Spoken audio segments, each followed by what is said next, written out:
আসসালামু আলাইকুম, আশা করি সকলে ভালো আছেন। তো সাস্টে অনেকে পেমেন্ট করেছেন, বাট তাদের পেমেন্ট আসতেছে না বা রিসিপ্টটা আসতেছে না এবং যাবতীয় অর্থাৎ আবার দেখাচ্ছে যে আবার পেমেন্ট করতে হবে। তো এই ধরনের প্রবলেমে যারা পড়তেছেন তাদের জন্য এই ভিডিওটি। আপনার বিকাশ থেকে টাকা কেটে নেওয়া হয়েছে বা যে কোনো আবেদন ফি অর্থাৎ মোবাইল ব্যাংকিং করছেন, টাকা কেটে নেওয়া হয়েছে।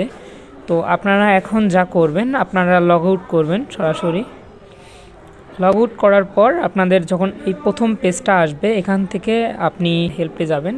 এই হেল্পে গিয়ে আপনার HSC board, HSC role, HSC passing ইয়ার, SSC board, SSC role, SSC passing ইয়ার সব কিছু দিয়ে আপনার প্রবলেমটা এখানে লিখবেন যে আমি পেমেন্ট করেছি।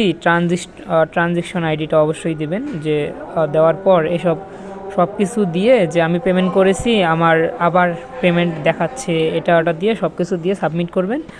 এবং মোবাইল নাম্বারটা অবশ্যই সেখানে দিবেন, যে মোবাইল নাম্বার থেকে আপনি পেমেন্ট করেছেন এবং যে মোবাইল নাম্বারটা দিয়ে আপনি ভেরিফাই করেছেন, এটা দিয়ে সাবমিট করলে আশা করি আপনাদের এই প্রবলেমটা সলভ হবে। আর এরপরেও যদি না হয় কমেন্ট করেন, নিচে এই নাম্বারে ফোন করতে পারেন। ধন্যবাদ সবাইকে।